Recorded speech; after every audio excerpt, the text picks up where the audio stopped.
인간의 죄와 관련된 부분을 이어서 살펴보도록 하겠습니다. 자, 죄로 가득한 인간. 자, 시편 39편 5절부터 보도록 하겠습니다.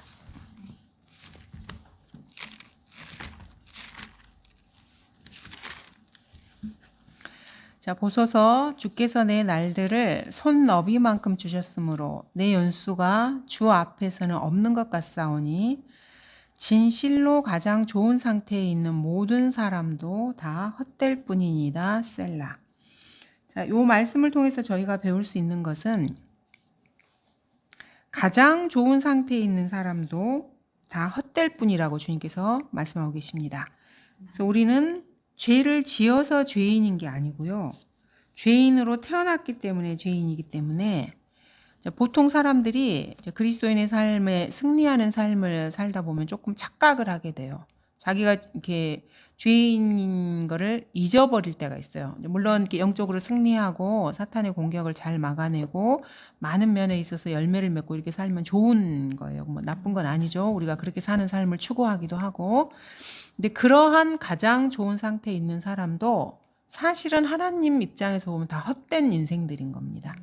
그래서 내가 좌절할 때뿐만 아니고 뭔가 성공하고 잘 나가고 세상 사람들 보기에도 아주 멋진 인생을 사는 사람이라고 해도 가장 좋은 상태, 내가 생각하는 내가 가장 좋은 상태에 있는 사람이라고 한다 할지라도 사실은 주님 보시기에 다 헛된다는 것을 우리가 이 성경을 통해서 알 수가 있습니다. 전도서 6장 12절을 한번 보도록 하겠습니다. 그림자처럼 허비한 헛된 인생의 모든 날인 이 생애에서 인간에게 무엇이 좋은지 누가 알며 해 아래서 사람의 뒤에 무슨 일이 있을지 누가 그에게 말해줄 수 있으리요. 그래서 사람의 인생을 그림자와 같다라고 하나님께서는 표현을 하고 계십니다. 그래서 인간은 사실은 그림자와 같이 죄로 가득한 상태에서 기껏해야 7, 80년을 사는 것이라고 보면 됩니다. 요즘은 뭐 사람들이 막 100세 시대 막 이런 이야기를 하잖아요. 근데 주위에 있는 그 노인들 분들 보고 저희 어머니도 보고 이렇게 하면은 한 80이 넘으면은 사실은 좀 잘 안 되더라고요, 노인분들이. 그러니까 사람이 산다는 게 손발을 움직여서 자기가 먹고 배설하고 이렇게 하는 걸 혼자 할 수 있는 삶이 사실은 사람으로서 사는 거잖아요. 근데 그게 되지 않으면은 다른 사람의 도움을 받아서 사는 거잖아요. 근데 그거를 이제 이렇게 사는 거라고 하는 거는 조금 아닌 것 같아요. 제가 보기에. 그래서 막 100세 시대, 100세 시대 하는데 사실은 성경 말씀처럼 성경은 사람이 70이고 강건하면 80이라고 표현을 하거든요. 그러니까 그 말씀이 맞는 것 같아요. 그 이상은 누군가의 도움이 필요한 삶이더라고요. 보면은. 자, 그다음에 인간의 마음 상태에 대한 성경 구절을 살펴보도록 하겠습니다. 예레미야서 17장 9절입니다. 자, 예레미야서 17장 9절에 보시면은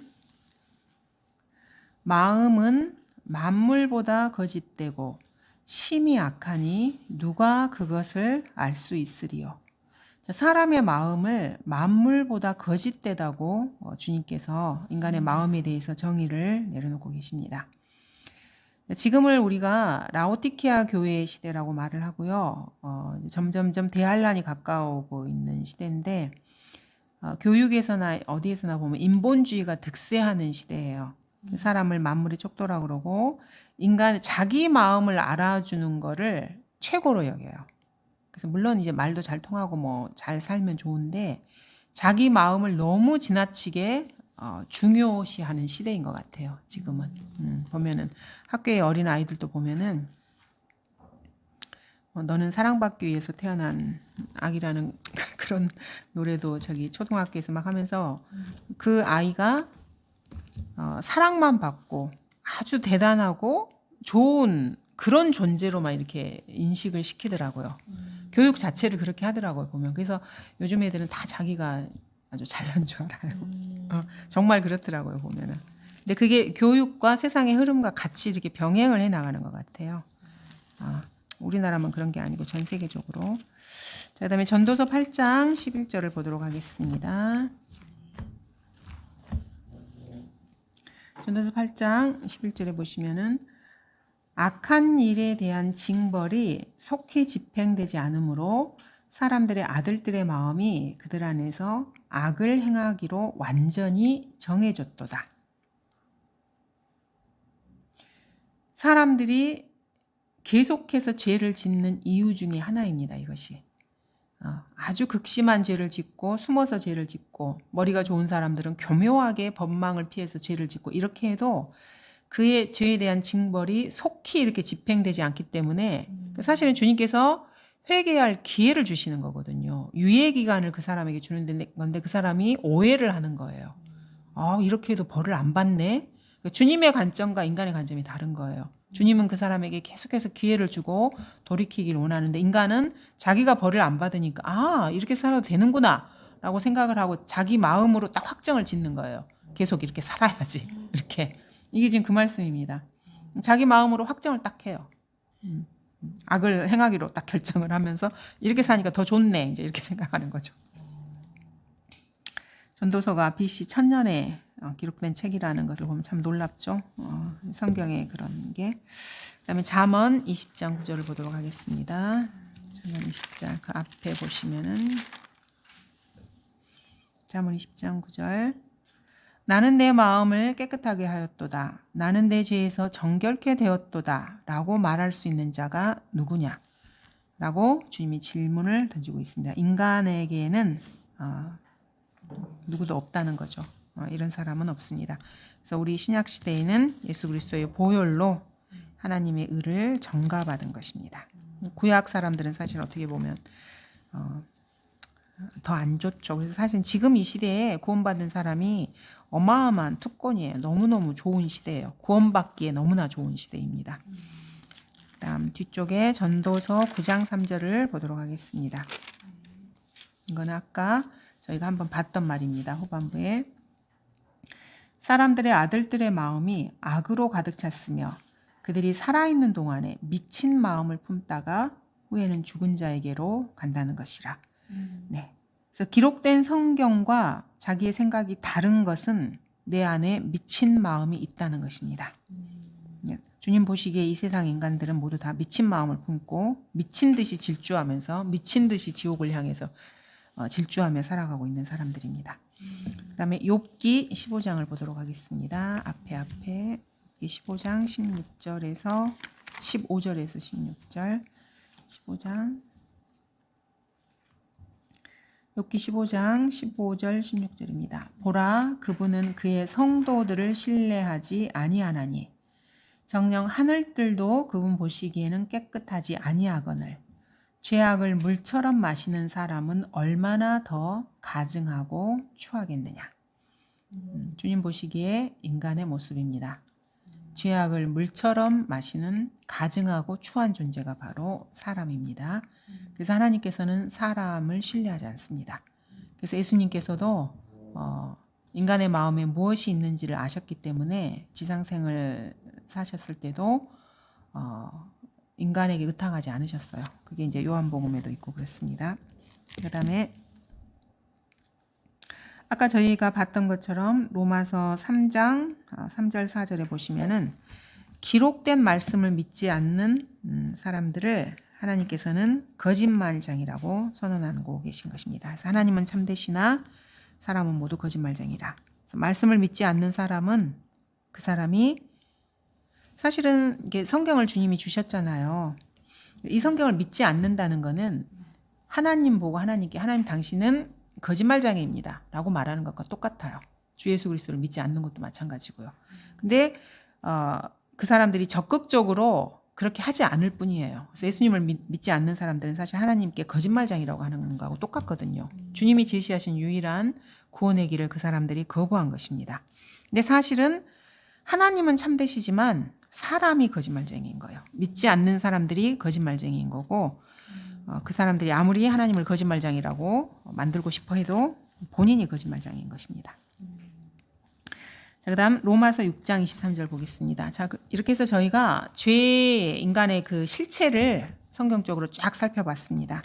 인간이 어떤 존재이고 속에 어떤 죄를 품고 있고 그러면 이 죄에 대한 대가를 당연히 대가는 죽음입니다. 죄의 삭은 죽음입니다. 로마서 6장 23절에 보시면은 이는 죄의 삭은 사망이요. 삭시 대가잖아요. 우리가 일을 하면 그 대가로 돈을 받죠. 물질을 받습니다. 죄에 대한 대가는 죽음입니다. 아까도 말씀드렸지만은 인간은 모두가 죄인이기 때문에 다 죽는다는 것을 알고 살아요. 자신이 영원히 산다고 생각하는 사람은 없습니다. 자, 그리스도인은 이제 예수님을 믿어서 이제 그런 거고요. 그렇지 않은 사람 중에. 근데 하나님께서는 죄 때문에 인간이 죽는다고 하시는데 인간들은 자기가 왜 죽는지 없습니다. 이유를 잘 모르고 살다가 죽는 것입니다. 그래서 인간은 어디로 와서 어디로 가는 것인가 이렇게 한탄만 하다가 죽는 거예요. 근데 성경을 보면 답이 있거든요. 인간이 어디로 가는지. 내가 지금 방향이 어딘지를 알 수 있는데 성경을 안 보니까 성경을 제외하고 세상 모든 것을 막 뒤지는 거예요. 그래서 뭐 철학이란 걸 만들고 그래서 막 우주로도 로켓도 쏘고 우주에 뭐 외계인이 있고 뭐 인간의 기원이 어딘지 이런 데서 막 찾는 거예요. 근데 성경은 안 믿어요. 성경을 제외한 온 우주를 막 뒤지고 싶어요, 인간은. 근데 성경에만 답이 있습니다. 그러니까 사실은 한심한 거죠. 성경에는 눈을 닫고 그 외의 것에서 답을 찾고 싶어요. 근데 성경에는 답이 없습니다. 인간들은 자신들이 왜 죽는지도 모르고 사실은 파리처럼 죽어가고 있습니다. 그래서 예수 그리스도를 믿지 않는 사람들은 사실은 짐승만도 못한 거예요. 왜냐하면 지옥으로 가니까. 짐승은 죽으면 소멸이 되거든요. 그래서 괜찮아요, 짐승들은. 근데 인간은 지옥이라는 것이 있기 때문에 참으로 동물보다 더 비참한 존재들인 거죠. 지옥에 가는 사람들은. 제가 찾아봤더니 전 세계적으로 하루에 15만 명이 죽는데요. 사실 엄청 많은 거잖아요. 한 도시의 인구잖아요. 조그만 그 중소도시의 인구. 15만 명이 죽어 나가고 있는데 이 중에서 몇 명이나 구원을 받아서 몇 명이나 하늘나라에 가는지 극소수일 것 같습니다. 사실은 인간이 파리처럼 죽어간다는 말이 이걸 보면 맞아요. 하루에 15만 명이면 도대체 몇 명이야. 매일매일 중소도시에 해당하는 그 인구들이 죽어서 지옥에 간다고 하면 생각하면 사실 너무 끔찍하잖아요. 너무너무 끔찍합니다. 그래서 성경은 인간이 죄 때문에 죽는다고 말씀하시고 그 대가로 죽는다고 해서 유일하게 인간이 죽는 이유를 제시해 주시는 책이 성경입니다. 로마서 그 앞에 5장 12절을 한번 볼게요. 아까 저희가 이거 봤습니다. 이런 연유로 한 사람에 의하여 죄가 세상으로 들어오고 그 죄에 의하여 사망이 왔으므로 그리하여 모든 사람이 죄를 지었으므로 사망이 모든 사람에게 전달되었다 했습니다. 그래서 죄를 지은 아담도 죽음을 맛보았습니다. 그리고 인간을 지으신 창조주 하나님께서도 인간의 죄에 대한 책임, 그러니까 인간을 지으신 게 하나님이시잖아요. 그래서 창조주 하나님도 죽음을 맛보셨어요. 인간이 되셔서 갈보리의 십자가에서. 아담도 죽음을 맛봤고 창조주 하나님도 죽음을 맛봤습니다. 사실은 죄의 대가가 이렇게 처참한 것입니다. 주님도 자신이 인간을 지은 그 책임을 다 하신 거예요. 갈보리에서. 책임을 지신 것입니다. 인간에 대한 책임을. 그래서 이제는 하나님께서 모든 책임을 다 하셨기 때문에 지옥에 가는 사람은 더 이상 하나님을 탓할 수 없습니다. 자기가 믿기만 하면 지옥에 안 갈 수 있는데 본인이 하나님께서 이루어 놓으신 그 길을 배척하고 다른 길을 찾고 있거든요. 그러니까 성경을 제외한 세상 모든 것을 막 뒤진다 그랬잖아요. 그러니까 주님이 제시한 길을 제외한 나머지 모든 길을 막 샅샅이 훑고 있는 거예요. 그러면서 인생이 참 허무하다느니 뭐 이런 말만 하고 있는 것입니다. 그러니까 허무하지 않으려면 성경을 찾아서 주님을 만나야 되는데 그렇게 하지 않는 거죠, 사람들이.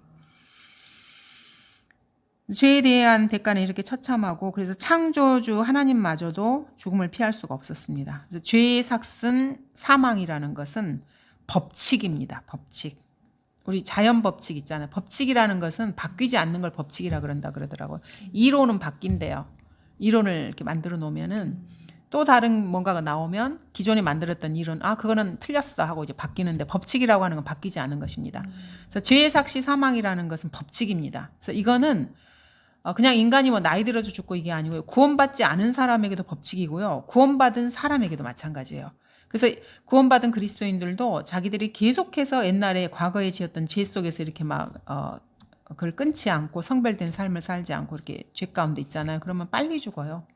왜냐하면 죄의 삭은 사망이기 때문에. 그리고 주님의 말씀대로 안 했기 때문에 그런 것입니다. 하지만 죽음이 인간의 끝이 아니죠. 죽은 후에는 심판이 정해져 있는 게 더 이제 끔찍한 거죠. 그래서 히브리서 9장 27절에 죽음 이후에 인간이 끝이 아니라고 기록해 놓고 있습니다. 모든 인간은 죄인인데 죽으면 끝나면 차라리 더 좋죠. 너무 고통스럽잖아요. 죽어서 지옥에 간다는 걸 인간이 알면은. 한 번 죽는 것은 27절에 한 번 죽는 것은 사람들에게 정해진 것이고 그 뒤에 심판이 정해진 것 같이 심판이 정해져 있습니다. 죽은 후에 인간에게 심판. 그러니까 이게 너무 고통스러운데 그렇다고 해서 하나님이 제시하신 길은 받아들이고 싶지 않아요. 그래서 인간이 만들어낸 게 뭐냐면 그래서 여호와의 증인이나 안식교 같은 데서는 지옥이 없다 그래요. 그 실체를 마주하는 게 너무나 고통스럽거든요. 그래서 성경을 인용해서 뭐 성경에서 이제 죽은 사람을 잠들었다고 표현하고 막 이렇게 하니까 그런 걸 이렇게 막 끄집어내가지고 이거 봐 죽으면 이제 끝나 막 이러면서 지옥 같은 건 없어. 그리고 무덤이 지옥이라고 말을 하기도 하고 그래요. 뭐 헬라어를 막 이렇게 이렇게 끌어내가지고. 근데 그렇지 않습니다. 그 사람들이 그렇게 하는 거는 죽음의 실체, 지옥의 실체를 자기가 거기 간다는 걸 아니까 예수님 안 믿으니까 그 사람들은 거기 가거든요. 그러니까 그거를 이렇게 덮고 싶은 거예요. 그래서 그냥 그렇게 만드는 것입니다. 하지만 죽은 후에 심판이 정해져 있고 예수 그리스도의 피로 죄가 용서되지 않은 사람들은 지옥에서 영원한 형벌을 받게 되는 것입니다.